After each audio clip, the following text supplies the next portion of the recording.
The Florida State Seminoles are an erratic 7-4 team who've been accused of being offensive, and after losing their case to Miami, they wish to gain Sunshine State supremacy with a win over Florida.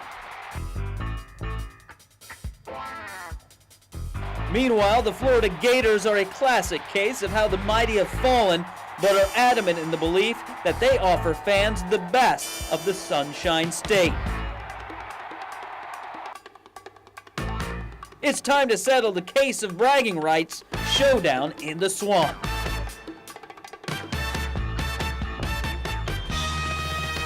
This is the plaintiff, Rob Shaw. He insists the defending national champions have a tougher schedule than Florida State. This is the defendant, Elton Gumble. He says the Gators' title was a fluke, and the Noles will prove it. But the situation you're about to see is real. The people are not actors. They are actual litigants in cases filed in a WCTV municipal court. They have agreed to waive their right to trial and have their dispute settled here in our forum.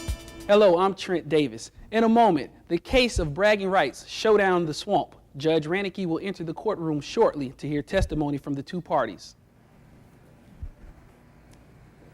Hello there, Your Honor, and ladies and gentlemen of the jury. We are here on November 24th to discuss the case of Florida versus Florida State 2007. Now, to me, it's a very simple case that comes down to, well, what have you done for me lately? Now, the Florida Gators have brought this great Sunshine State a BCS championship, while the Seminoles have returned from San Francisco with a bag of peanuts. Objection. Objection, Your Honor. Objection. Okay. Over the next 30 minutes, the defense's case will rest on the arms and legs of one of the greatest phenoms to ever hit a football field. I'm talking Tim Tebow, a coaching staff that has guided the Florida Gators back amongst the elite in the nation. We will call on eyewitness sports psychologist Phil Jean to support the defense's case, and we will also present a surprise witness who will severely weaken the case of the prosecution.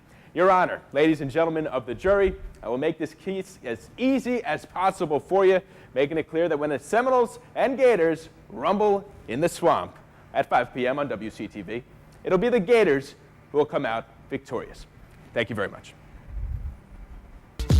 Your Honor, ladies and gentlemen of the jury, what's at stake today are bragging rights. Is FSU allowed to brag about the long tradition of NFL superstars? Yes. Is the Garnet and Gold able to brag about having the first and only active head coach in the College Football Hall of Fame? Yes. Is FSU able to brag about taking down a top-ranked opponent this year? Yes.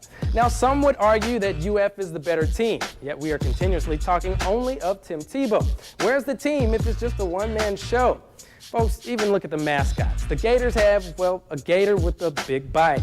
FSU has Chief Osceola and Renegade, a tandem, a team. 1967, remember that day. That's the first time FSU beat Florida in Gainesville.